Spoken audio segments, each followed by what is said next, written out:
한 할머니가 범죄에 연루된 것 같습니다. 거액의 돈 출처가 의심스럽습니다. 서울 마장동 축산물 시장에서 30년째 정육점을 운영하는 오태식 사장이 경찰에 신고한 내용이었습니다. 낡은 복장에 허름한 행색을 한 75세 할머니가 매일 오후 2시 정각에 나타나 한우 등심 10kg, 돼지갈비 5kg, 닭 10마리를 현금으로 구입한다는 것이었어요. 하루 120만 원, 한 달이면 3,600만 원이 넘는 돈을 쓰고 있었습니다. 더 이상한 건 빳빳한 새 돈으로만 결제한다는 점이었죠. 시장 상인들의 증언에 따르면 불과 3개월 전까지만 해도 이 할머니는 새벽부터 밤늦게까지 리어카를 끌고 폐지를 줍던 기초생활수급자였습니다. 한 달에 겨우 50만 원으로 근근히 살아가던 할머니가 어떻게 갑자기 하루에 그 10배가 넘는 돈을 쓸 수 있게 된 걸까요? 경찰이 수사를 시작하자 충격적인 진실이 밝혀졌고 처음 신고했던 정육점 사장은 눈물을 흘렸습니다. 대체 김정자 할머니에게는 어떤 기막힌 사연이 있었던 걸까요? 그 전에 아직 구독과 좋아요를 누르지 않으셨다면 무료로 눌러서 이야기를 함께 나눠주세요. 따뜻한 이야기를 찾아주신 고마운 여러분께 기쁨과 행복이 가득하시길 바랍니다. 지금부터 마장동에서 벌어진 눈물 나는 진짜 이야기를 들려드리겠습니다. 서울 성동구 마장동. 이곳에는 전국 최대 규모의 축산물 시장이 자리하고 있습니다. 새벽 3시부터 시작되는 경매 소리와 상인들의 활기찬 호객 소리가 하루 종일 끊이지 않는 곳이죠. 이 시장에서 30년째 정육점을 운영하고 있는 오태식 사장님, 올해 61세입니다. 키 175cm의 건장한 체격의 태식 사장님은 이 길 하나만 파온 베테랑 정육점 사장님이었습니다. 태식 사장님의 정육점은 시장 입구에서 200m쯤 들어간 골목 모퉁이에 자리 잡고 있었어요. 태원 정육점이라는 간판을 단 이 가게는 20평 남짓한 크기였지만 항상 손님들로 북적였습니다. 태식 사장님에게는 특별한 능력이 하나 있었습니다. 바로 사람을 보는 눈이었죠. 30년 동안 수많은 손님들을 상대해오면서 손님이 가게 문을 열고 들어서는 순간만 봐도 대략 무슨 고기를 얼마나 사갈지 알 수 있었거든요. 예를 들어 20대 후반에서 30대 초반의 젊은 부부가 들어오면 대부분 삼겹살 2에서 3인분을 사갔어요. 아이 손을 잡고 오는 30대 중반의 아내는 주로 불고기용 소고기나 갈비를 찾았죠. 60대 이상의 어르신들은 주로 국거리용 양지머리나 사고를 사가셨고요. 식당 사장님들은 또 달랐어요. 대량 주문이 기본이었고 가격 흥정도 치열했습니다. 태식 사장님은 이런 패턴들을 몸으로 익혀서 손님이 들어오는 순간 머릿속으로 미리 준비를 해두곤 했어요. 하지만 3개월 전부터 태식 사장님을 완전히 당황스럽게 만드는 손님이 하나 나타났습니다. 바로 김정자 할머니였어요. 처음 김정자 할머니를 봤을 때 태식 사장님은 전형적인 동네 어르신이라고 생각했습니다. 키는 155cm 정도로 작은 편이었고 등이 약간 구부정했어요. 머리는 완전히 하얗게 새어 있었고 주름이 깊게 팬 얼굴에는 세월의 흔적이 고스란히 담겨 있었습니다. 특히 인상적이었던 건 할머니의 옷차림이었어요. 20년은 입은 듯한 낡은 남색 외투에 구멍이 여러 군데 뚫린 운동화, 그리고 색이 바랜 검정색 가방. 정말 어려운 생활을 하고 계신다는 것이 한눈에 보였거든요. 아, 국거리용 소고기 조금 사가시겠구나. 태식 사장님은 속으로 생각하며 국거리용 양지머리를 준비했습니다. 그런데 정자 할머니가 입을 여신 순간 태식 사장님은 깜짝 놀랐어요. 사장님, 한우 등심 10kg 주세요. 네. 뭐라고 하셨어요? 태식 사장님이 다시 한번 확인했습니다. 잘못 들었을 거라고 생각했거든요. 한우 등심 10kg이요. 그리고 돼지갈비도 5kg, 닭도 10마리 주세요. 태식 사장님은 눈을 동그랗게 떴습니다. 한우 등심 10kg이면 그것만으로도 100만 원 넘는 금액이었어요. 거기에 돼지 갈비 5kg과 닭 10마리까지. 할머니 혹시 잘못 말씀하신 건 아니죠? 한우 등심 10kg 맞으세요? 네, 맞아요. 좋은 걸로 주세요. 너무 질긴 건 안 되거든요. 정자 할머니는 너무나 자연스럽게 대답했습니다. 태식 사장님은 머릿속이 복잡했어요. 저런 차림의 할머니가 이런 비싼 고기를 사간다고. 혹시 착각하신 건 아닐까? 할머니 계산해 보니까 총 120만 원 나와요. 알겠어요. 정자 할머니는 담담하게 대답하시더니 가방을 열기 시작했습니다. 그리고 그 순간 태식 사장님의 눈은 더욱 커졌어요. 정자 할머니가 가방에서 꺼낸 건 은행에서 갓 뽑아낸 듯한 새 지폐 다발이었거든요.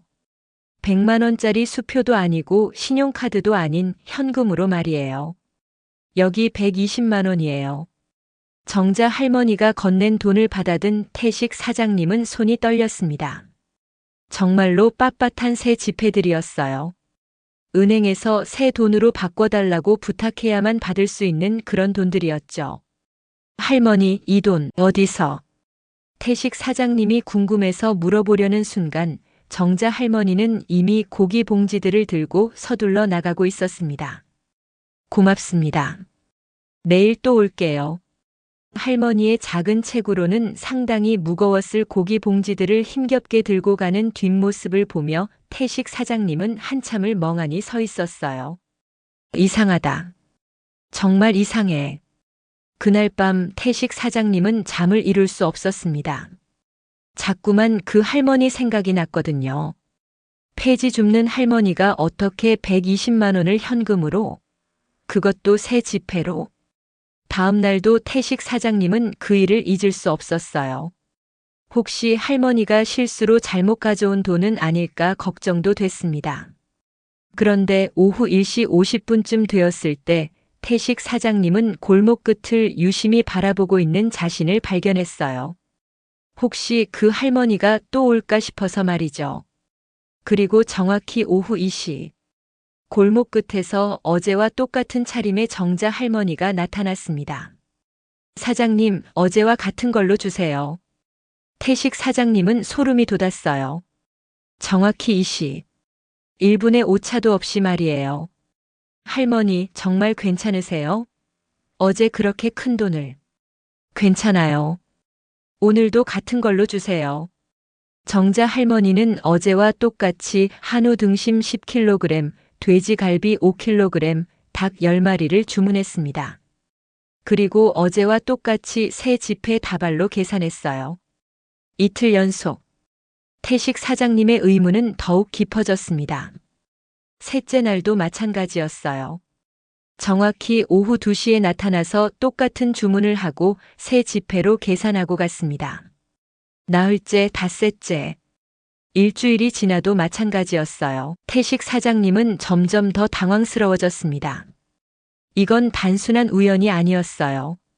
뭔가 계획적이고 체계적인 일이 벌어지고 있는 거였죠. 일주일째 되는 날 태식 사장님은 용기를 내서 할머니에게 물어봤습니다. 할머니, 실례지만 이 고기들 다 어디에 쓰세요? 정자 할머니의 표정이 잠깐 굳어졌어요. 그냥 필요한 곳에 쓰죠. 혹시 식당이라도 운영하세요? 아니에요. 그럼 혹시 대가족이신가요? 아니에요. 그냥 필요해서요. 정자 할머니는 더 이상 대답하려 하지 않았어요. 그리고 평소보다 더 서둘러서 나가셨습니다. 그 모습을 보며 태식 사장님은 확신했어요. 뭔가 숨기고 있는 게 분명하다고. 2주째가 되자 시장 사람들도 하나둘 눈치채기 시작했습니다. 태식아, 요즘 매일 오는 그 할머니 뭐야? 아, 돈이 엄청 많던데? 어떻게 저런 할머니가? 정말 이상해. 저런 차림새로 어떻게 매일 100만 원씩 써? 시장 사람들의 수군거림이 시작되었어요. 그리고 그 중심에는 한영숙 사장님이 있었습니다. 한영숙 사장님은 마장동에서 20년째 분식집을 운영하고 계신 55세 여성이었어요. 키 160cm의 통통한 체형, 항상 밝은 미소를 지으시는 분이셨지만 이 동네에서는 소문통으로 유명하셨죠. 영숙 사장님의 분식집은 태식 사장님 정육점에서 50m 떨어진 곳에 있었어요. 영숙이네 분식이라는 소박한 간판을 단 이 가게는 시장 상인들의 단골 식당이었습니다. 특히 저녁 시간이면 하루 장사를 마친 상인들이 모여서 라면 한 그릇 먹으며 하루 있었던 일들을 나누는 곳이었거든요. 자연스럽게 온갖 소문들이 오가는 장소이기도 했고요. 어느 날 저녁 장사를 마친 태식 사장님이 영숙 사장님의 분식집에 들렀어요. 사장님, 라면 하나 줘. 어서 와. 오늘도 수고했어. 영숙 사장님이 라면을 끓이면서 물었어요. 사장님, 요즘 매일 오는 그 할머니 뭐야? 동네에서 소문이 자자하던데? 아, 그 할머니? 나도 모르겠어. 정말 이상해. 뭐가 이상한데? 태식 사장님은 지난 2주간 있었던 일을 자세히 이야기했어요. 매일 정확히 2시에 나타나는 것, 똑같은 주문을 하는 것, 새 지폐로만 계산하는 것. 영숙 사장님이 고개를 끄덕이며 말했습니다. 그 할머니 김정자 할머니지? 할머니 알아? 물론 알지. 이 동네에서 나 모르는 사람이 어딨어. 그런데 말이야. 영숙 사장님이 목소리를 낮췄어요. 그 할머니가 원래 어떤 분인지 알아? 아니, 김정자 할머니는 원래 폐지 주어서 연명하시는 분이야. 기초생활수급자이고 자식들도 다 연락 끊고 혼자 사시는 분이라고. 태식 사장님의 눈이 커졌어요. 폐지를 주어? 응. 새벽부터 밤늦게까지 리어카 끌고 다니면서 폐지 주우시는 걸 내가 직접 봤어. 그런 분이 어떻게 매일 100만 원씩 쓸 돈이 있겠어? 그럼 대체 어디서 그 돈이? 그게 내가 궁금한 거야. 나도 기이해서 죽겠어. 영숙 사장님은 더 자세한 정보를 알려줬어요.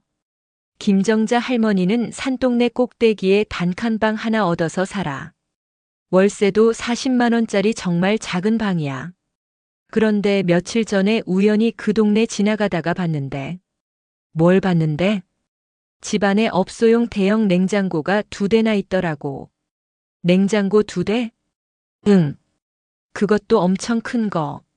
식당에서나 쓸 법한 그런 냉장고 말이야. 저 작은 방에 그런 냉장고가 2대나 있다는 게 말이 돼? 이 정보를 들은 태식 사장님은 더욱 의문이 깊어졌어요. 혹시 뭔가 불법적인 일을 하시는 건 아닐까? 그런 생각도 들어. 아니면 어떻게 설명이 돼? 두 사람은 한참을 고민했지만 명확한 답을 찾을 수 없었어요. 그 무렵 시장의 다른 상인들도 정자 할머니에 대해 이야기하기 시작했습니다. 중도 매상을 하는 최두만 사장님은 이런 말을 했어요. 태식이, 니도 눈치챘지? 그 할망이 혼자 먹으려고 그 많은 고기 사가는 게 아이야. 그럼 뭐 때문에요? 분명히 누군가 기다리는 데가 있어. 그런 게 아니면 매일 그렇게 정확한 시간에 그렇게 많은 양을 살 이유가 없잖아. 과일 장사를 하는 박순희 사장님 48세도 한마디 거들었어요. 내 생각에는 말이야, 그 할머니가 어디선가 고기를 되파는 것 같아. 아니면 어떻게 그런 큰 돈이 있겠어? 되판다고? 응. 시장에서 고기 사가지고 다른 데서 더 비싸게 파는 거지. 요즘 그런 일 하는 사람들 많잖아. 하지만 생선 장사를 하는 이철수 사장님 59세는 다른 의견이었어요. 아니야, 그게 아니라. 혹시 불법 도축업이라도 하는 거 아니야? 요즘 그런 일들 많이 일어나잖아. 불법 도축업? 응. 정식 허가 안 받고 몰래 고기 잡는 거 말이야. 그런 데서는 싼 고기가 필요하거든. 온갖 추측들이 난무했지만 확실한 건 아무도 몰랐어요. 3주째가 되자 태식 사장님은 정말 견딜 수 없었어요. 매일 오후 2시만 되면 가슴이 두근거렸고 할머니가 나타나면 온갖 상상이 머릿속을 스쳐 지나갔거든요. 저 할머니는 대체 누구일까? 저 돈은 어디서 나오는 걸까? 혹시 범죄에 연루된 건 아닐까? 한 달째 되는 날 태식 사장님은 결단을 내렸습니다. 더 이상 혼자서는 감당할 수 없을 것 같았어요. 경찰에 신고해야겠다. 태식 사장님은 평생 경찰서에 신고 전화를 해본 적이 없었습니다. 30년 동안 성실하게 장사만 해온 평범한 상인이었거든요. 하지만 이번 일만큼은 어떻게든 해결해야 할 것 같았어요. 그날 저녁 장사를 마친 후 태식 사장님은 성동경찰서에 전화를 걸었습니다. 여보세요, 경찰서죠? 제보할 게 있습니다. 성동경찰서 강력반에는 장민호 형사가 근무하고 있었습니다. 45세인 민호 형사는 20년 넘게 형사 일을 해온 베테랑이었어요. 키 180cm의 건장한 체격, 날카로운 눈빛을 가진 그는 웬만한 사건들은 다 겪어봤다고 자부하고 있었습니다. 그날도 민호 형사는 늦은 시간까지 사무실에서 서류 작업을 하고 있었어요. 그때 전화벨이 울렸습니다. 네, 성동경찰서 강력반입니다. 형사님, 제보할 게 있어요. 네, 말씀하세요. 마장동에서 정육점을 하는데요. 이상한 할머니가 있어요.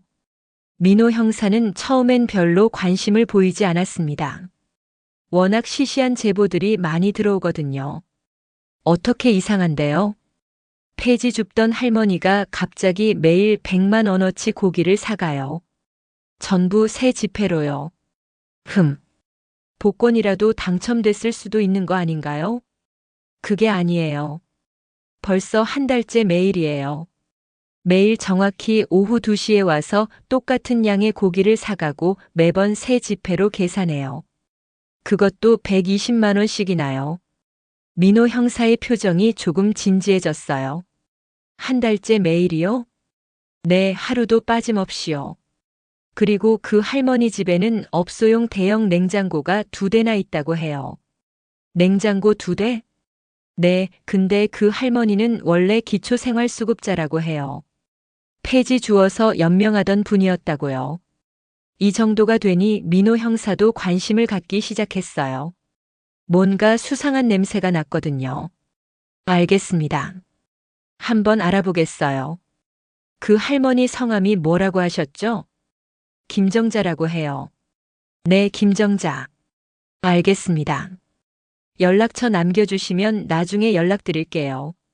전화를 끊은 후 민호 형사는 잠시 생각에 잠겼어요. 기초생활수급자가 갑자기 큰 돈을. 게다가 매일 정확한 시간에. 뭔가 이상하네. 다음 날 아침 민호 형사는 먼저 김정자 할머니의 신원을 조회해 봤습니다. 컴퓨터에 나타난 정보는 다음과 같았어요. 이름 김정자. 나이 75세. 주소 서울시 성동구 마장동 산일 23번지. 직업 무직. 기초생활수급자 여부 맞음. 가족관계 자녀 2명 연락 두절 상태. 정말 기초생활수급자네.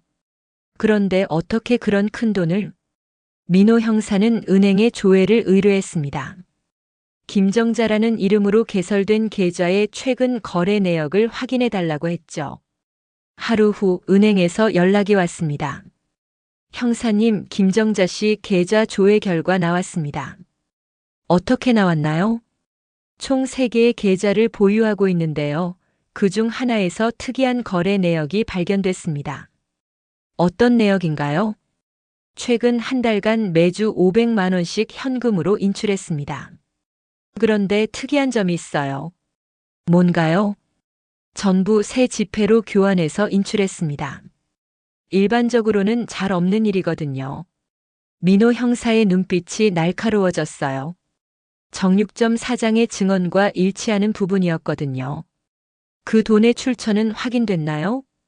네, 조회해보니까 20년 전에 목돈이 입금된 후 지금까지 전혀 건드리지 않고 있다가 한 달 전부터 갑자기 인출하기 시작했습니다. 20년 전 입금액이 얼마나 되나요?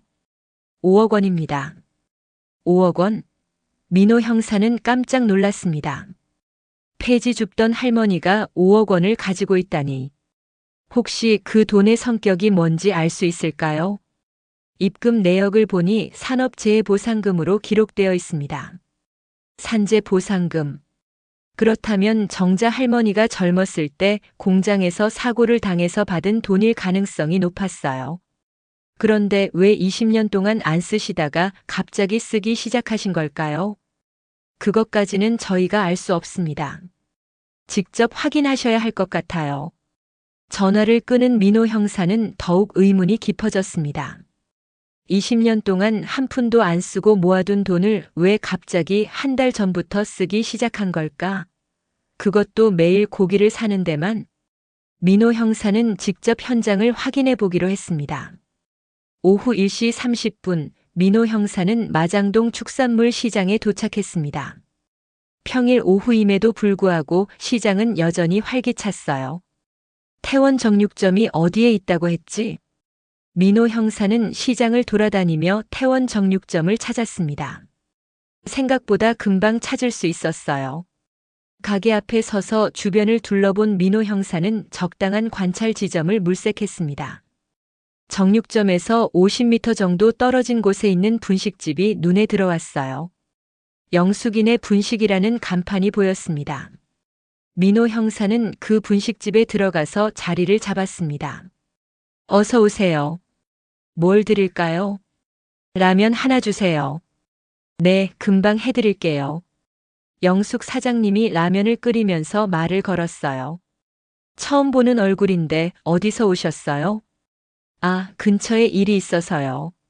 민호 형사는 정체를 드러내지 않으려고 했습니다. 아, 그러세요?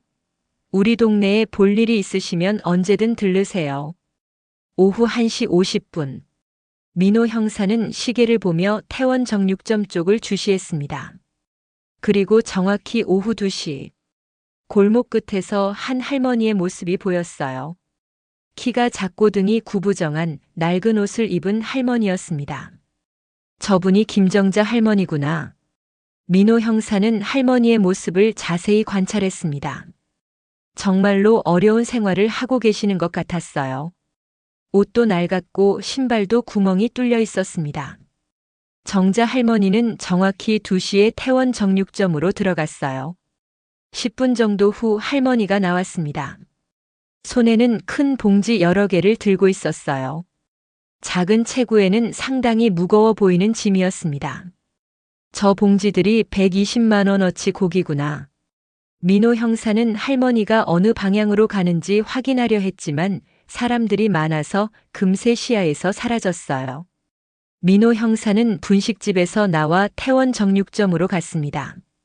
안녕하세요. 어서 오세요. 뭘 드릴까요? 태식 사장님이 인사했습니다. 혹시 신고 전화 주신 분이 오태식 사장님이세요? 아, 형사님이세요? 태식 사장님이 반가워하며 말했습니다. 네, 성동경찰서 장민호 형사입니다. 어제 제보해 주신 건으로 왔어요. 아, 정말 오셨군요. 방금 그 할머니 갔어요. 방금요? 네, 항상 그래요. 정확히 2시에 와서 10분 정도 있다가 가요. 태식 사장님은 지난 한 달간의 상황을 자세히 설명해 줬어요. 형사님 정말 이상해요. 저런 할머니가 어떻게 매일 120만 원씩 쓸 수 있어요? 게다가 항상 새 지폐로만 계산하시고. 새 지폐 확인해 보셨어요? 네, 정말 은행에서 갓 뽑아낸 듯한 새 지폐들이에요. 일반적으로는 받기 어려운 그런 돈들이죠. 민호 형사는 고개를 끄덕였어요. 은행 조회 결과와 일치했습니다. 혹시 그 할머니가 어디로 가시는지 보셨어요? 아니요, 워낙 바빠서. 근데 저희 옆 분식집 영숙 사장님이 더 자세히 알 거예요. 민호 형사는 다시 영숙 사장님의 분식집으로 갔습니다. 아, 아까 라면 드신 분? 다시 오셨네요. 네, 실은 제가 경찰관입니다. 민호 형사가 신분증을 보여주자 영숙 사장님의 표정이 놀란 표정으로 바뀌었어요. 경찰관이세요? 혹시 김정자 할머니 때문에 오신 거예요? 네, 맞습니다. 혹시 할머니에 대해 아시는 게 있으시면 알려주세요. 영숙 사장님은 자신이 알고 있는 모든 정보를 말해줬어요. 정자 할머니가 원래 폐지를 주워서 생활하던 기초생활수급자라는 것, 산동네의 단칸방에서 혼자 살고 있다는 것, 그리고 집에 대형 냉장고 2대가 있다는 것까지. 형사님 정말 이상해요. 3개월 전까지만 해도 새벽부터 밤까지 리어카 끌고 다니시던 분이에요. 그런 분이 갑자기 매일 100만 원씩 쓴다는 게 말이 돼요? 집 주소 알고 계세요? 네, 산동네 꼭대기 23번지예요. 정말 작은 단칸방이에요. 민호 형사는 정자 할머니의 집을 확인해 보기로 했습니다. 산동네로 올라가는 길은 가팔랐어요. 좁은 계단길을 따라 10분 정도 올라가니 낡은 단칸방들이 다닥다닥 붙어 있는 동네가 나왔습니다. 23번지를 찾는 것은 어렵지 않았어요. 그 중에서도 가장 구석진 곳에 있는 작은 집이었습니다. 민호 형사는 집 주변을 둘러봤어요. 정말 작은 집이었습니다. 10평도 안 될 것 같았어요. 그런데 창문 사이로 보이는 실내가 예상과 달랐습니다. 정말로 대형 냉장고 2대가 있었어요. 그것도 업소용으로 보이는 큰 냉장고들이었습니다. 저 작은 방에 저런 큰 냉장고가 2대나. 민호 형사는 더욱 의문이 깊어졌습니다. 집 주변을 더 살펴본 민호 형사는 이상한 점을 하나 더 발견했어요. 집 앞에 리어카 하나가 세워져 있었는데 그 리어카는 오랫동안 사용하지 않은 듯 먼지가 쌓여 있었습니다. 3개월 전까지 폐지를 주었다면서 리어카를 안 쓴다고. 민호 형사는 근처 주민들에게 김정자 할머니에 대해 물어봤습니다. 아, 정자 할머니요? 요즘 잘 안 보이던데요. 67세 이웃 할머니가 대답했습니다. 잘 안 보인다고요? 네, 예전에는 새벽부터 저녁까지 리어카 끌고 나가시더니 요즘에는 오후에 잠깐씩만 나가시더라고요. 오후에 잠깐씩이요? 네, 그것도 빈손으로 나가셨다가 밤에 뭔가 들고 들어오시던데. 뭔지는 모르겠지만 무거워 보이더라고요. 또 다른 정보가 나왔어요. 혹시 집에 냉장고 소리 들리시지 않아요? 아, 그거요?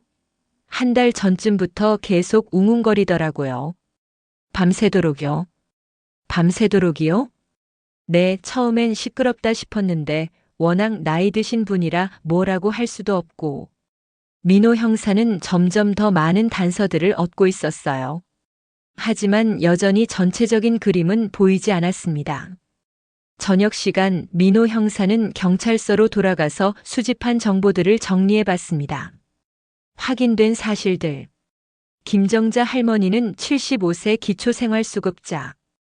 20년 전 산재 보상금으로 5억 원을 받았음. 20년 동안 그 돈을 전혀 사용하지 않았음. 한 달 전부터 갑자기 매주 500만 원씩 인출하기 시작.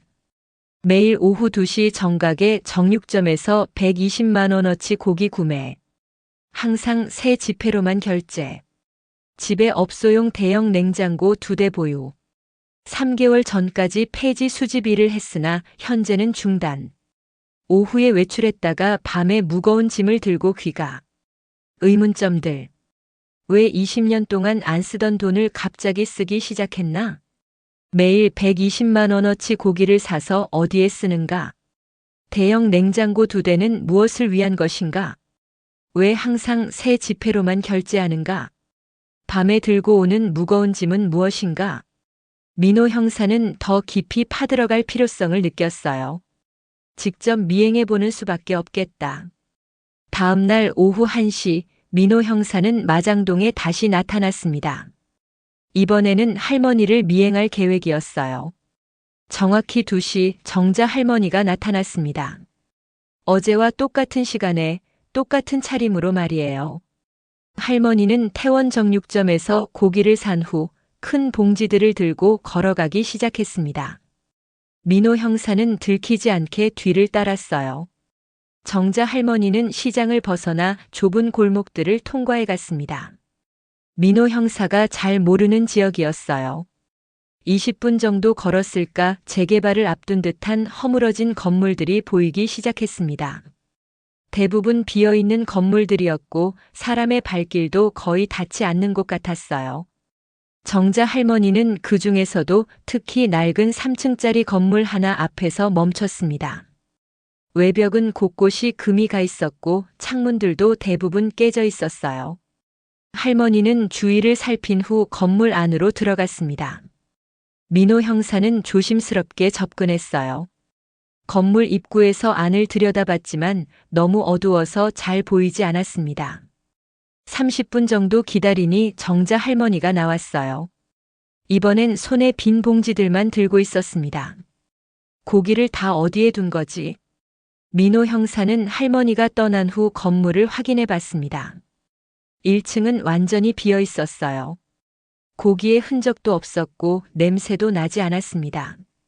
둘째 날도 똑같았습니다. 할머니는 같은 시간에 같은 장소로 가서 고기를 들고 들어갔다가 빈손으로 나왔어요. 셋째 날 민호 형사는 좀 더 가까이에서 관찰하기로 했습니다. 할머니가 건물 안에 들어간 후 민호 형사도 조심스럽게 따라 들어갔어요. 건물 안은 정말 어두웠습니다. 전기가 끊긴 지 오래된 것 같았어요. 민호 형사는 핸드폰 플래시를 켜고 천천히 계단을 올라갔습니다. 1층에는 아무것도 없었어요. 2층도 마찬가지였습니다. 그런데 3층에서 희미한 불빛이 보였어요. 민호 형사는 더욱 조심스럽게 올라갔습니다. 3층 복도 끝에서 작은 촛불빛이 새어나오고 있었거든요. 그리고 사람들의 목소리가 들렸습니다. 할머니 고마워요. 할머니 덕분에 오늘도 배불리 먹었어요. 할머니 사랑해요. 아이들의 목소리였어요.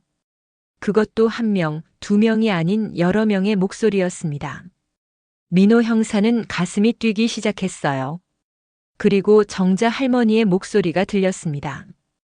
얘들아, 천천히 먹어라. 많이 있으니까 걱정하지 마. 할머니, 내일도 올 거죠? 그럼 내일도 올게. 매일 올게.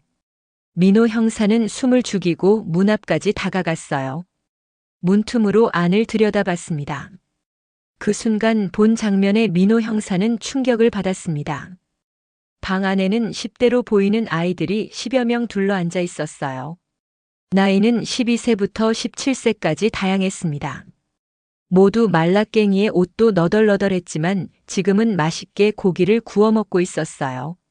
정자 할머니는 그 아이들 가운데 앉아서 고기를 구워주고 계셨습니다. 마치 자신의 손주들을 돌보는 할머니의 모습 그대로였어요. 할머니, 이 고기 정말 맛있어요. 할머니가 아니면 우리 어떻게 살아요? 할머니, 진짜 고마워요. 아이들의 얼굴에는 오랜만에 보는 진짜 미소가 떠올라 있었어요. 민호 형사는 너무 놀라서 그만 문에 부딪히고 말았습니다. 모든 사람들이 민호 형사를 쳐다봤어요. 정자 할머니의 얼굴이 창백해졌습니다. 아저씨, 누구세요? 한 아이가 경계심을 드러내며 물었습니다. 민호 형사는 어떻게 말해야 할지 몰랐어요. 형사라고 밝히기에는 이 상황이 너무나 예상과 달랐거든요. 저는 정자 할머니가 천천히 일어났습니다. 형사님이시죠? 어떻게? 며칠 전부터 저를 따라다니시는 걸 알고 있었어요. 정자 할머니는 의외로 침착했습니다. 아이들아, 놀라지 마. 이분은 나쁜 분이 아니야. 아이들이 불안해하는 것을 보고 정자 할머니가 달랬습니다. 할머니, 우리 잡혀가는 거예요? 아니야, 괜찮아. 형사님, 잠깐 이야기할 수 있을까요? 민호 형사와 정자 할머니는 복도로 나왔습니다. 할머니의 얼굴에는 체념한 듯한 표정이 떠올라 있었어요. 할머니, 이 아이들은 민호 형사가 물으려는 순간 정자 할머니의 눈에서 눈물이 흘러내렸습니다. 형사님, 저 아이들 다 버려진 아이들이에요. 버려진 아이들이요? 네. 가출한 아이들. 부모에게 버림받은 아이들, 갈 곳 없는 아이들. 이 추운 겨울에 길거리에서 굶고 있던 아이들이에요.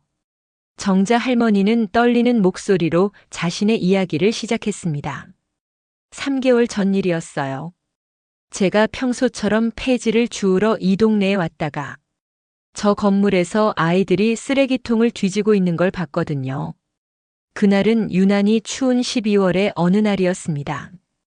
정자 할머니는 평소처럼 새벽 5시에 일어나 리어카를 끌고 폐지를 주우러 나왔어요.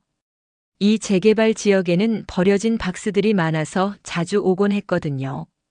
하지만 그날은 뭔가 달랐어요. 한 건물에서 이상한 소리가 들려왔거든요. 언니 배고파. 나도 배고파. 언제 마지막으로 밥 먹었지? 모르겠어. 어제? 그제? 아니야, 3일 전인 것 같은데. 아이들의 목소리였습니다. 정자 할머니는 조심스럽게 건물 안을 들여다봤어요. 그곳에는 10대로 보이는 아이들 5명이 추위에 떨며 웅크리고 있었습니다. 아이들은 모두 말라깽이였어요. 얼굴은 새까맣게 더러워져 있었고 옷은 너덜너덜했습니다. 무엇보다 눈에서 생기가 완전히 사라져 있었어요. 얘들아, 여기서 뭐하니? 정자 할머니가 조심스럽게 물으니 아이들이 놀라며 벽 쪽으로 움츠러들었어요. 할머니, 저희 아무 잘못 안 했어요. 가장 나이가 많아 보이는 여자아이가 떨리는 목소리로 말했습니다. 잘못했다고 한 게 아니야. 그냥 여기서 뭐 하는지 궁금해서. 저희 갈 데가 없어서. 갈 데가 없다고? 집은? 집 없어요. 부모님은? 부모님도 없어요. 아이들의 대답을 들은 정자 할머니의 가슴이 미어졌어요. 정자 할머니는 더 자세히 물어봤습니다. 얘들아, 언제부터 여기 있었니? 한 달쯤 됐나요? 처음엔 다른 데 있었는데 어른들이 쫓아내서 여기로 왔어요. 밥은 어떻게 먹어? 편의점에서 버린 도시락 있으면 그런 거 먹어요. 요즘에는 그것도 잘 없어서 하루 걸러 하루 먹는 날도 많아요. 정자 할머니는 그 자리에서 눈물을 터뜨렸어요.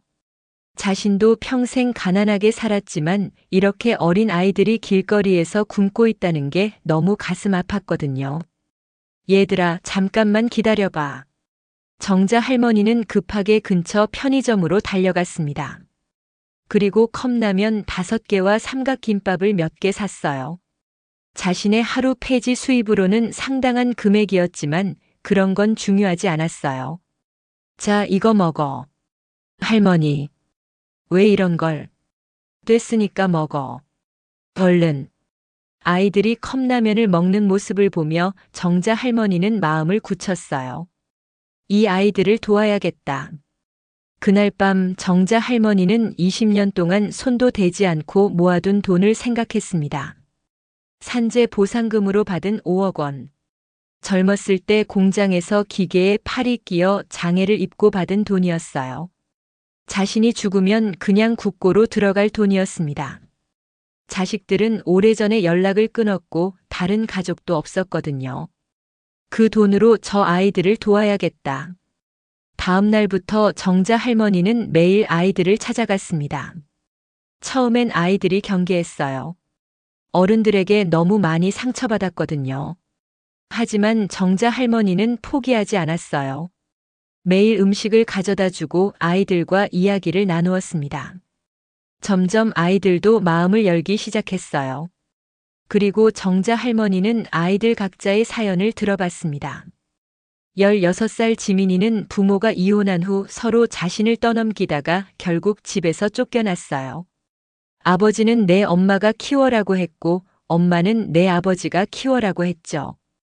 결국 아무도 지민이를 원하지 않았어요.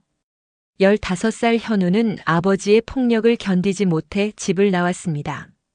술만 마시면 주먹부터 휘두르는 아버지가 무서워서 더 이상 집에 있을 수 없었어요. 엄마는 일찍 돌아가셨고 할머니마저 아버지 편만 들었죠. 14살 예린이는 부모가 재혼하면서 새 가족에게 받아들여지지 못했어요. 새엄마는 예린이를 마치 남의 아이 취급했고 아버지는 새 가정의 평화를 위해 예린이에게 참으라고만 했습니다. 17살 수호는 보육원에서 자랐지만 만 18세가 되면서 나와야 했어요. 하지만 갈 곳도 없고 일할 곳도 없었습니다. 고등학교도 중퇴한 상태였거든요. 13살 민수는 가장 어린 아이였어요. 부모가 도박 빚 때문에 야반도주하면서 혼자 남겨졌습니다. 며칠 동안 집에서 혼자 기다렸지만 부모는 돌아오지 않았어요. 15살 은지는 조선 가정에서 자랐는데 할아버지가 돌아가신 후 친척들이 서로 떠넘기다가 결국 아무도 맞지 않았어요. 16살 태훈이는 아버지가 재혼한 후 새엄마와 갈등이 심해져서 쫓겨났어요. 새엄마는 자신의 친자식들만 챙겼죠. 14살 소영이는 부모의 이혼 과정에서 서로 양육권을 포기하면서 혼자 남게 되었어요. 모두 어른들에게 상처받고 사회에서 버려진 아이들이었어요. 형사님, 저 아이들 이야기를 하나하나 들어보니까 정말 가슴이 아프더라고요. 정자 할머니가 눈물을 흘리며 말했습니다. 처음엔 그냥 라면이나 빵 같은 걸 사다 줬어요. 그런데 아이들이 너무 말라가는 거예요. 제대로 된 음식을 못 먹어서. 그래서 고기를? 네. 성장기 아이들인데 고기를 먹어야 건강하잖아요. 그래서 매일 좋은 고기를 사다가 여기서 구워주기 시작한 거예요. 왜 새 지폐로만 계산하셨어요? 정자 할머니가 잠시 머뭇거리더니 대답했습니다. 저도 평생 더러운 일만 했잖아요. 폐지 줍고 청소하고 늘 더러운 돈만 만져봤어요. 그런데 저 아이들에게만큼은 깨끗한 돈으로 해주고 싶었어요. 민호 형사는 가슴이 뭉클해졌습니다. 그런데 할머니, 왜 경찰이나 관련 기관에 신고하지 않으셨어요? 이 아이들을 도울 수 있는 곳들이 있는데. 정자 할머니가 씁쓸하게 웃었습니다. 형사님, 저 아이들이 왜 길거리에 나왔는지 아세요?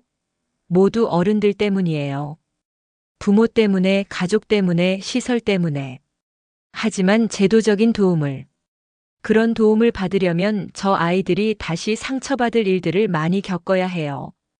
조사받고 신문받고 이리저리 떠밀려 다니고 그런 걸 또 겪게 하고 싶지 않았어요. 정자 할머니의 말에 민호 형사는 할 말을 잃었습니다. 그리고 솔직히 말씀드리면 제게는 시간이 별로 없어요. 시간이 없다니요? 정자 할머니가 가슴을 만지며 말했습니다. 병원에서 6개월이라고 했어요.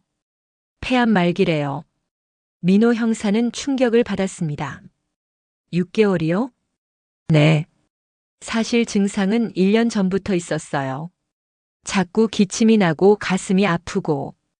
그런데 병원 갈 돈도 없었고 설령 간다고 해도 치료비가 너무 비쌀 것 같아서. 정자 할머니는 잠시 말을 멈췄다가 계속했어요. 그러다가 3개월 전에 너무 아파서 응급실에 갔거든요. 그때 검사해 보니까 이미 너무 늦었다고 하더라고요. 그래서 그때부터 돈을 쓰기 시작하신 거예요? 네. 어차피 제가 죽고 나면 아무도 없을 돈이에요. 자식들도 20년째 연락 안 하고 그 돈으로 저 아이들을 도와주자 생각했어요. 정자 할머니의 고백에 민호 형사는 한참 동안 말을 할 수 없었습니다. 처음엔 아이들이 5명이었는데 입소문이 나면서 점점 더 많은 아이들이 찾아왔어요. 지금은 15명이에요. 15명이요? 네. 모두 갈 곳 없는 아이들이에요. 저라도 챙겨주지 않으면 정말 굶어 죽을 아이들이고요. 민호 형사는 자신이 한 일이 얼마나 부끄러운 일인지 깨달았어요. 한 할머니의 숭고한 사랑을 범죄 의혹의 눈으로 바라봤던 자신이 너무 부끄러웠거든요. 할머니, 제가 정말 죄송합니다. 아니에요. 형사님도 일을 하신 거잖아요. 충분히 이상하게 보일 수 있어요. 그런데 집에 있는 냉장고는? 아, 그거요? 처음엔 고기를 사가지고 바로 여기로 오곤 했는데 아이들이 늘어나니까 한 번에 너무 많은 양이 필요하더라고요. 그래서 집에서 미리 보관했다가 조금씩 가져오려고 샀어요. 그런데 냉장고가 비어 있던데.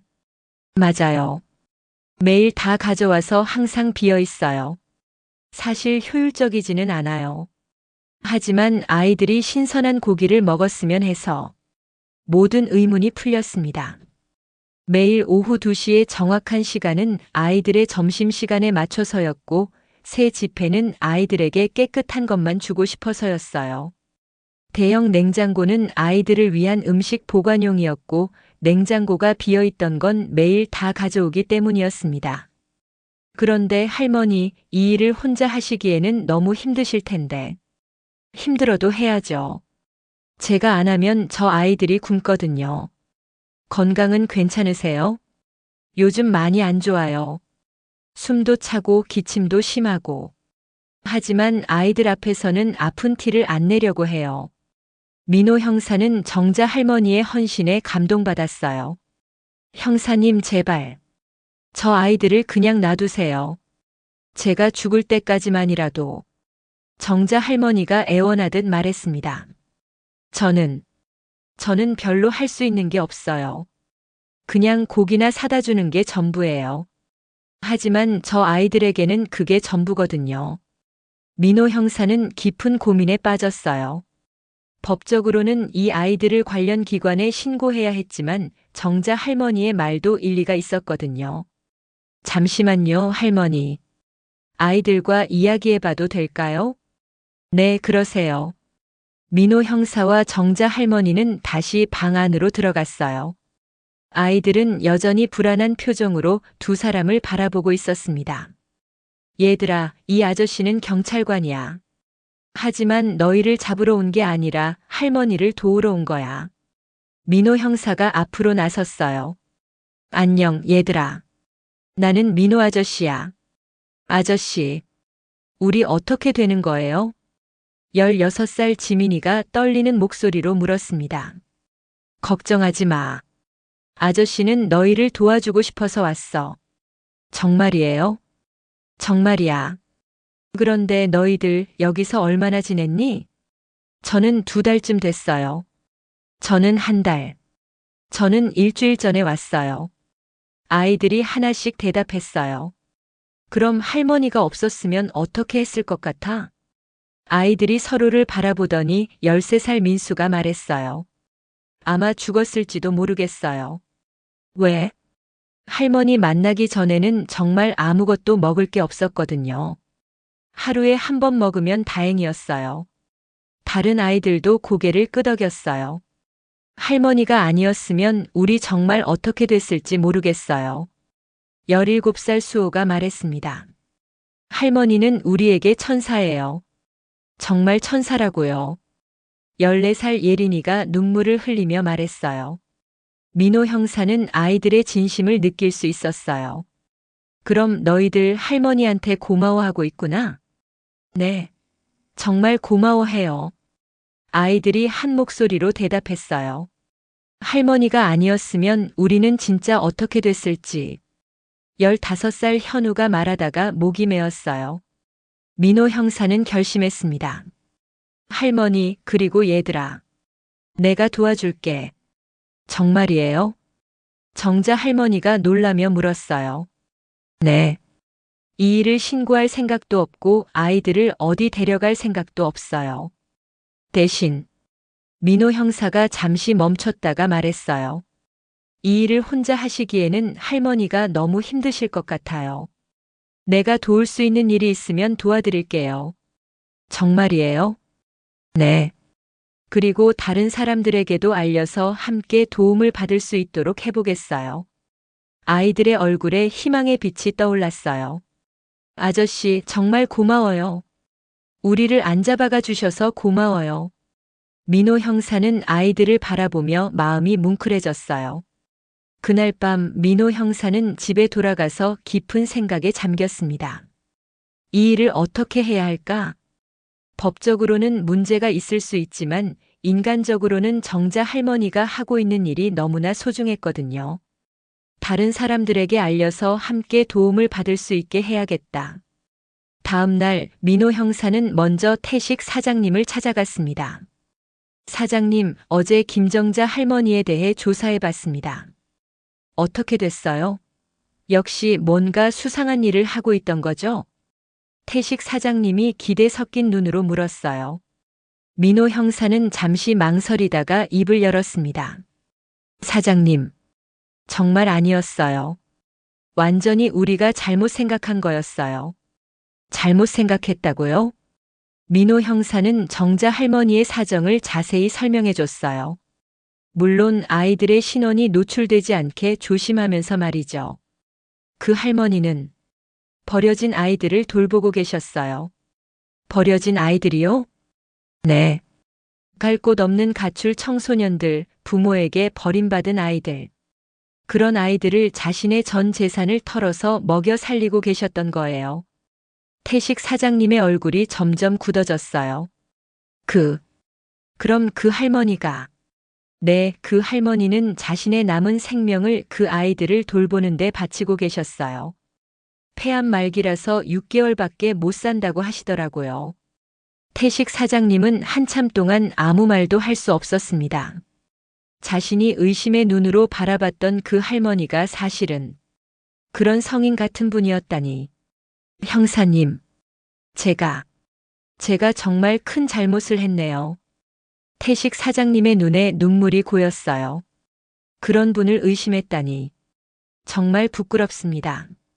괜찮습니다. 사장님도 몰랐으니까요. 아니에요. 정말 부끄러워요. 그런데 형사님, 제가 뭔가 도울 수 있는 일이 없을까요? 도움을 주시겠다고요? 네. 그 할머니가, 아니, 그 아이들을 위해 뭔가 하고 싶어요. 앞으로 고기도 더 좋은 걸로 드리고 가격도 깎아드리고. 민호 형사는 태식 사장님의 마음 변화에 감동했어요. 고맙습니다. 정말 고마워요. 그 소식은 영숙 사장님을 통해 시장 전체로 퍼졌어요. 처음에는 믿지 않는 사람들도 있었지만 점차 모든 사람들이 정자 할머니를 다른 시선으로 바라보기 시작했습니다.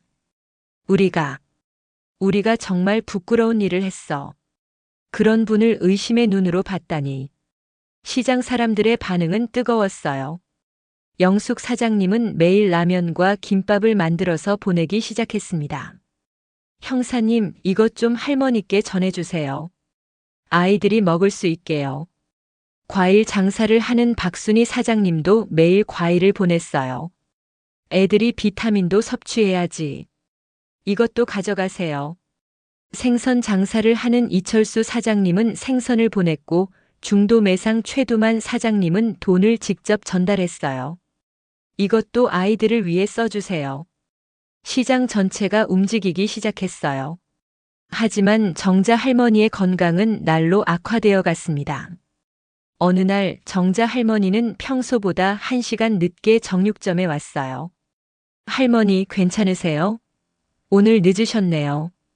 태식 사장님이 걱정스럽게 물었습니다. 네. 좀 숨이 차서요. 괜찮아요. 하지만 할머니의 얼굴은 많이 수척해져 있었어요. 목소리에도 힘이 없었고요. 할머니, 병원에는 다니세요? 병원이요? 병원에 갈 시간이 어디 있어요? 아이들 챙기기도 바쁜데. 할머니, 그래도 치료받으셔야죠. 치료해봤자 소용없어요. 의사 선생님이 그러시더라고요. 이미 너무 늦었다고.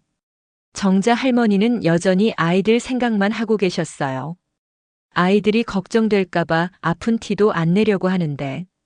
요즘은 정말 힘들어요. 태식 사장님은 가슴이 아팠어요. 할머니, 앞으로는 제가 더 도와드릴게요. 고마워요. 정말 고마워요. 그로부터 며칠 후 정자 할머니는 결국 쓰러지고 말았습니다. 아이들이 있는 건물에서 고기를 구워주다가 갑자기 쓰러진 거예요. 할머니. 아이들이 울면서 119에 신고했습니다. 할머니가 쓰러졌어요. 빨리 와주세요. 병원으로 실려간 정자 할머니. 의사는 상황이 심각하다고 했어요. 보호자분이 계신가요? 보호자는 없어요. 민호 형사가 대답했습니다. 그럼 누가 보호자 역할을 하실 건가요? 제가 하겠습니다. 민호 형사가 나섰어요.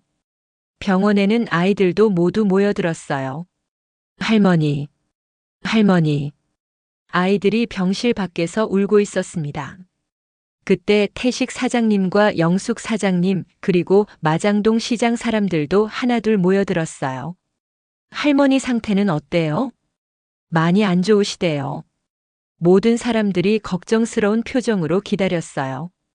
다행히 정자 할머니는 의식을 되찾았습니다. 하지만 상태는 많이 악화된 상태였어요.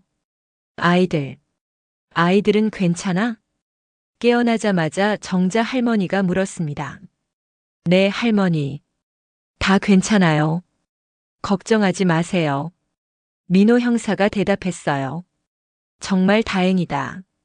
아이들이 걱정됐어. 정자 할머니는 여전히 아이들 생각뿐이었어요. 할머니, 이제 우리가 도와드릴게요. 태식 사장님이 말했습니다. 할머니가 하시던 일 우리가 이어받을게요. 정말이에요? 네, 우리 시장 사람들이 모두 마음을 모았어요. 영숙 사장님도 거들었어요. 할머니, 이제 걱정하지 마세요. 우리가 아이들 잘 챙길게요. 정자 할머니는 눈물을 흘리며 말했습니다. 고마워요. 정말 고마워요. 그날부터 마장동 시장 사람들은 정말로 아이들을 돌보기 시작했어요. 태식 사장님은 매일 고기를 보냈고 영숙 사장님은 라면과 김밥을 만들어 보냈어요. 다른 상인들도 각자 할 수 있는 것들을 도왔습니다. 민호 형사도 개인적으로 아이들을 챙겼어요. 아이들의 신분 문제를 해결하고 학교에 다닐 수 있도록 도왔죠. 아저씨, 정말 고마워요. 우리를 이렇게 도와주셔서. 아이들도 점점 밝아졌어요. 하지만 정자 할머니의 상태는 계속 악화되었습니다. 한 달 후 정자 할머니는 병실에서 아이들을 불렀어요. 얘들아, 할머니 이야기 좀 들어줄래? 네, 할머니. 아이들이 병실에 모여들었어요. 할머니가 곧 떠날 것 같아. 할머니, 그런 말씀 하지 마세요. 13살 민수가 울면서 말했어요. 괜찮아. 할머니는 이미 충분히 행복했어. 너희들을 만나서. 정자 할머니가 아이들을 하나하나 바라보며 말했습니다. 지민아, 너는 정말 착한 아이야. 동생들 잘 챙겨줘서 고마웠어. 현우야, 너는 힘이 세니까 다른 애들 잘 지켜줘. 예린아, 너는 요리를 잘하니까 동생들 밥 잘 챙겨주고. 수호야, 너는 나이가 많으니까 형 역할 잘 해야 해. 정자 할머니는 아이들 한 명 한 명에게 마지막 당부를 남겼어요. 그리고 얘들아, 서로 도우며 살아라. 혼자가 아니야, 너희는. 할머니. 아이들이 모두 울고 있었어요. 울지 마. 할머니는 너희들 덕분에 정말 행복했어. 너희들을 만난 게 할머니 인생에서 가장 행복한 일이었어. 2024년 3월 15일 오후 3시 27분, 김정자 할머니는 75세의 나이로 조용히 세상을 떠났습니다. 마지막까지 아이들 손을 꼭 잡고 계셨어요. 김정자 할머니의 장례식은 3일 동안 치러졌습니다. 놀랍게도 많은 사람들이 모였어요. 마장동 시장 사람들, 민호 형사와 동료 경찰관들, 그리고 정자 할머니가 마지막까지 돌봤던 15명의 아이들까지. 장례식장 한쪽에는 할머니의 생전 모습을 담은 사진들이 전시되어 있었어요. 아이들과 함께 고기를 구워 먹는 모습, 환하게 웃고 있는 모습들. 할머니, 정말 고마웠어요. 할머니 덕분에 우리가 살 수 있었어요. 아이들이 관 앞에서 마지막 인사를 올렸어요. 태식 사장님도 조화를 놓으며 말했습니다. 할머니, 처음엔 의심해서 죄송했습니다. 정말 위대한 분이셨어요. 영숙 사장님도 눈물을 흘리며 말했어요. 할머니, 이제 편히 쉬세요. 할머니가 사랑하신 아이들, 저희가 잘 돌볼게요. 민호 형사는 할머니의 관 앞에 서서 다짐했습니다. 할머니가 시작하신 일, 제가 끝까지 책임지겠습니다. 장례식이 끝난 후 사람들은 정자 할머니가 남긴 것들을 정리하기 시작했어요. 할머니의 작은 집에는 정말 아무것도 없었습니다. 낡은 옷 몇 벌과 그 유명한 대형 냉장고 2대뿐이었어요. 하지만 은행에는 아직 3억 원 정도의 돈이 남아 있었습니다. 이 돈을 어떻게 할까요? 민호 형사가 물었을 때 아이들이 대답했어요. 할머니가 우리를 위해 모아두신 돈이에요. 우리가 잘 써야죠. 16살 지민이가 말했습니다. 하지만 우리만 쓰기에는 너무 많아요. 할머니 같은 마음으로 다른 사람들도 도와야 할 것 같아요. 17살 수호도 거들었어요. 아이들의 생각에 모든 어른들이 감동했습니다. 그럼 어떻게 할까? 태식 사장님이 물었어요. 할머니가 계시던 그 건물을 제대로 된 쉼터로 만들어 보면 어떨까요? 민호 형사가 제안했습니다. 그리고 할머니처럼 갈 곳 없는 아이들이 오면 받아주는 거예요. 좋은 생각이에요. 영숙 사장님이 맞장구 쳤어요. 우리 시장 사람들이 힘을 모으면 충분히 할 수 있을 거예요. 그렇게 해서 김정자 할머니 쉼터가 만들어지기 시작했습니다. 허름했던 3층 건물이 깨끗한 쉼터로 바뀌었어요. 아이들이 잠들 수 있는 침실, 함께 밥을 먹을 수 있는 식당, 공부할 수 있는 방까지. 그리고 정자 할머니가 아끼던 대형 냉장고 2대도 그대로 쉼터로 옮겨졌어요. 할머니의 마음이 담긴 냉장고예요. 버릴 수 없어요. 아이들이 말했습니다. 쉼터 운영은 마장동 시장 상인들과 민호 형사, 그리고 뜻을 같이 하는 시민들이 함께 맡았어요. 태식 사장님은 매주 고기를 기부했고 영숙 사장님은 매일 따뜻한 식사를 제공했어요. 다른 상인들도 각자 할 수 있는 것들을 도왔습니다. 민호 형사는 아예 강력반에서 청소년 보호 담당으로 부서를 옮겨서 아이들을 전담으로 돌보기 시작했어요. 쉼터가 문을 연 지 한 달 후 새로운 아이가 찾아왔습니다. 14살 서준이라는 아이였어요. 부모의 이혼으로 갈 곳을 잃고 길거리를 떠돌다가 쉼터 소식을 듣고 온 거였습니다. 여기 정말 머물 수 있어요? 서준이가 조심스럽게 물었어요. 그럼 당연하지. 16살 지민이가 환하게 웃으며 말했습니다. 우리 할머니가 그랬어. 버려진 아이는 없다고. 다 소중한 아이들이라고. 할머니요? 응, 김정자 할머니. 우리를 살려주신 분이야. 지금은 하늘나라에 계시지만. 지민이가 쉼터 벽에 걸린 정자 할머니의 사진을 가리키며 말했어요. 그 할머니가 이 쉼터를 만드신 거야. 우리 같은 아이들이 굶지 않게. 서준이는 정자 할머니의 사진을 보며 고개를 숙였어요. 할머니 감사합니다. 그렇게 쉼터에는 하나둘씩 새로운 아이들이 찾아왔습니다. 부모에게 버림받은 아이, 가정폭력을 피해온 아이, 보육원에서 나온 아이. 모두 정자 할머니와 처음 만난 아이들과 비슷한 처지였어요. 하지만 이제는 달랐습니다. 먼저 온 아이들이 나중에 온 아이들을 돌봐주었거든요. 괜찮아, 여기는 안전해.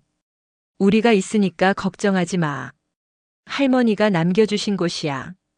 우리 모두의 집이야. 아이들은 정자 할머니가 그랬던 것처럼 서로를 돌보며 살아갔어요. 6개월 후 쉼터에는 20명의 아이들이 살고 있었습니다. 아이들 중 몇 명은 검정고시를 통해 고등학교에 진학했고 몇 명은 직업훈련을 받기 시작했어요. 가장 나이 많은 수호는 요리를 배워서 쉼터 아이들의 식사를 담당했습니다. 할머니, 저희 잘 지내고 있어요. 매일 저녁 아이들은 정자 할머니의 사진 앞에서 하루 있었던 일을 이야기했어요. 오늘도 새 친구가 왔어요. 12살 민경이라는 아이예요. 처음엔 무서워했는데 이제 많이 밝아졌어요. 할머니가 좋아하실 거예요.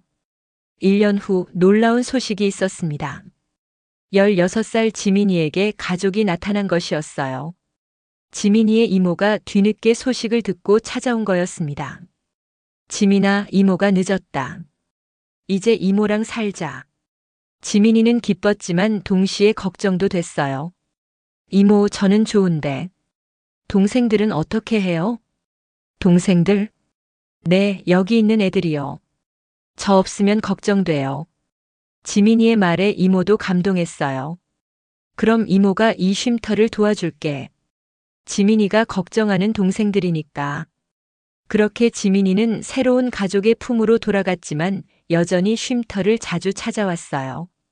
이제는 도움을 받는 입장이 아니라 도움을 주는 입장으로 말이에요. 얘들아, 공부는 잘하고 있어? 언니가 사준 거야. 맛있게 먹어.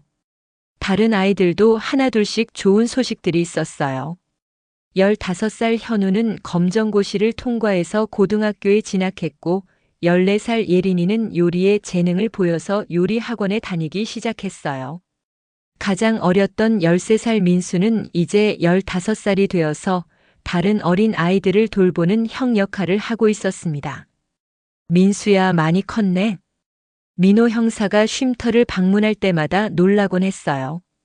네, 아저씨. 저도 이제 할머니처럼 다른 애들 챙기고 있어요. 정말 기특하다. 민호 형사는 아이들의 성장을 보며 뿌듯해했어요. 그리고 무엇보다 놀라운 것은 이 소식이 전국에 알려지면서 다른 지역에도 비슷한 쉼터들이 생겨나기 시작했다는 것이었어요. 부산에도 김정자 할머니 쉼터 2호점이 생겼대요. 대구에도 만든다고 해요. 할머니가 시작하신 일이 전국으로 퍼져나가고 있어요. 아이들은 정자 할머니가 자랑스러웠어요. 2년이 지난 지금 김정자 할머니 쉼터는 전국에 20여 개가 운영되고 있습니다. 모두 갈 곳 없는 아이들에게 따뜻한 보금자리를 제공하고 있어요. 마장동에 있는 1호 쉼터에는 현재 25명의 아이들이 살고 있습니다. 처음 온 아이들 중 절반 정도는 이미 독립해서 사회인이 되었고 나머지는 여전히 쉼터에서 꿈을 키워나가고 있어요.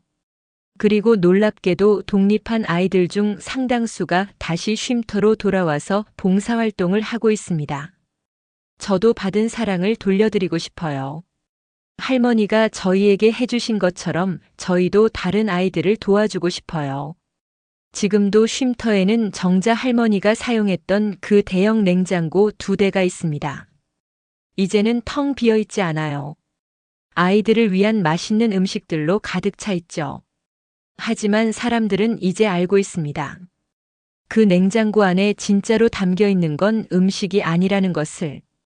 김정자 할머니의 무한한 사랑과 희생정신, 그리고 세상의 모든 버려진 아이들을 향한 따뜻한 마음이 담겨 있다는 것을 말이에요. 매일 저녁 아이들은 여전히 정자 할머니의 사진 앞에 모입니다. 할머니, 오늘도 잘 지냈어요. 새로운 친구들도 잘 적응하고 있어요.